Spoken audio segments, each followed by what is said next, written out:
بسم اللہ الرحمن الرحیم۔ السلام علیکم ورحمۃ اللہ وبرکاتہ۔ محترم اسٹوڈنٹس، کیا آپ چاہتے ہیں کہ آپ کے امتحان میں نمبر اچھے آئیں؟ کیا آپ چاہتے ہیں کہ آپ کی محنت رنگ لائے اور دل کو سکون ملے؟ تو آئیے جانتے ہیں سائنسی بنیادوں پر کامیابی کے اصول، نفسیاتی انداز سے اعتماد کیسے بحال کیا جائے اور روحانی طریقوں سے ذہن کو کس طرح منور کیا جائے، اور اعلیٰ حضرت عظیم المرتبہ علم کے بارے میں کیا فرماتے ہیں، آئیے جانتے ہیں۔ سب سے پہلے بات کرتے ہیں ہم سائنس کی۔ سب سے پہلے کی جائے گی اسٹڈی پلاننگ، مطالعے کی منصوبہ بندی۔ سائنس کہتی ہے کنسسٹنسی بیٹس انٹینسٹی، روزانہ تھوڑا لیکن مسلسل پڑھیں۔ پوموڈورو ٹیکنیک اپنائیں، یعنی 25 منٹ مطالعہ، 5 منٹ کا وقفہ، 25 منٹ کا مطالعہ، پھر 5 منٹ کا وقفہ، اور اس طرح 4 ادوار مکمل کریں اور پھر ایک آدھے گھنٹے کا وقفہ لیں۔ یہ ہے پوموڈورو ٹیکنیک۔ اس کے بعد آپ کریں اسپیسڈ ریپیٹیشن، یعنی آج جو یاد کیا کل دہرائیں، پھر 3 دن کے بعد وہی چیز دہرائیں، اس سے چیزیں یاد رہتی ہیں۔ ایکٹیو ریکال کریں، یعنی جو آپ نے پڑھا ہے اس سے متعلق خود سے سوال کریں کہ جو پڑھا ہے وہ ایسے کیوں ہے، کیا ہوگا، اور جو سوال اس سے متعلق ہو وہ سوال آپ خود سے کریں۔ سب سے بڑھ کر غذا، نیند اور اپنی صحت کا خیال کریں۔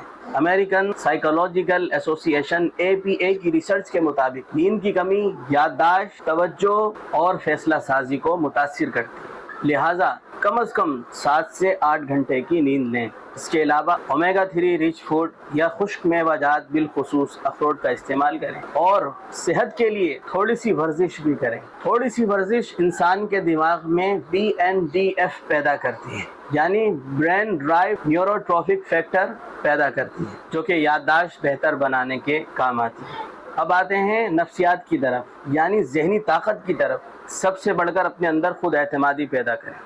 ماہر نفسیات ایلبرٹ بینڈیورا کے مطابق سیلف ایفیشنسی یعنی خود اعتمادی کامیابی کے امکانات کو بڑھاتا ہے۔ اپنے بارے میں مثبت سوچیں، مثبت جملے دہرائیں، میں کامیاب ہوں، میں محنت کر رہا ہوں اور میرا رب مجھے کامیاب کرے گا انشاءاللہ۔ دباؤ کا مقابلہ کریں، یعنی اسٹریس مینجمنٹ کریں۔ ڈیپ بریتھنگ ٹیکنیک اپنائیں، یعنی 4، 7 اور 8 والا فارمولہ اپنائیں، یعنی 4 سیکنڈ تک سانس اندر لیں، 7 سیکنڈ تک سانس کو روکے رکھیں اور 8 سیکنڈ تک اس سانس کو ریلیز کریں۔ ایسا 3-4 مرتبہ مسلسل کریں، آپ کو فائدہ ہوگا۔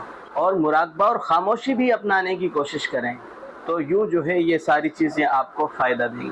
سب سے بڑھ کر اہداف کا تعین کریں، گول سیٹ کریں کہ آپ کو کرنا کیا ہے۔ ہر مضمون کے لیے روزانہ کی بنیاد پر اہداف متعین کریں کہ یہ مضمون ہے، ہفتے میں اتنی مرتبہ پڑھنا ہے اور روزانہ اتنی دیر تک پڑھنا ہے، کیونکہ ڈاکٹر ایڈوائن لوک نے کہا تھا اگر اہداف واضح ہوں گے تو کارکردگی بڑھے گی۔ اور اب بات کرتے ہیں اصل طاقت کی، یعنی روحانیت کی۔ قرآن مجید فرقان حمید میں اللہ نے فرمایا الا بذکر اللہ تطمئن القلوب، بے شک دلوں کا چین اللہ کے ذکر میں ہے، لہٰذا اللہ کا ذکر کریں، ذہن کو پرسکون کریں، اور اس کے بعد یاد کریں گے تو انشاءاللہ ضرور یاد ہوگا۔ اس کے علاوہ قرآن مجید فرقان حمید کی روزانہ کی بنیاد پہ تلاوت کریں، نمازوں سے ہرگز غافل نہ ہوں، درود شریف پڑھیں اور روزانہ کم سے کم 313 مرتبہ درود شریف پڑھیں۔ یہ وہ ساری چیزیں ہیں جو آپ کی پڑھائی میں آپ کے لیے مددگار ثابت ہو سکتی ہے، اور یقیناً مددگار ثابت ہوگی۔ سب سے بڑھ کر دعاؤں کا اہتمام کریں۔ رب اشرح لی صدری ویسر لی امری واحلل عقدۃ من لسانی یفقہوا قولی، یہ والی دعا پڑھیں۔ آپ دعا کریں اللہ سے رب زدنی علما، اے اللہ میرے علم میں اضافہ فرما۔ تو یہ وہ روحانی طاقت ہے کہ جس سے انسان کامیاب ہوگا، یقیناً دنیا میں بھی اور آخرت میں بھی انشاءاللہ۔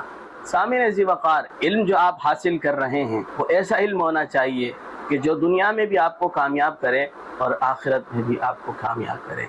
ایسا علم ہو کہ جس سے دنیا آخرت میں کامیابی مل سکے۔ علم کیسا ہونا چاہیے، اس سے متعلق اعلیٰ حضرت فرماتے ہیں کہ علم کا اصل مقصد رضائے الہی اور خدمت خلق ہونا چاہیے، محض دنیاوی کامیابی نہیں۔ اور ملفوظات اعلیٰ حضرت میں اعلیٰ حضرت فرماتے ہیں نیت اچھی ہو تو چھوٹا عمل بھی بڑا بن جاتا ہے۔ مختصر یہ کہ آپ اگر علم کو نمبر کے حصول کے لیے پڑھیں گے تو شاید دنیاوی کامیابی تو مل جائے، لیکن اگر نیت اچھی ہو تو اللہ کی رضا بھی ملے گی اور برکت بھی ملے گی۔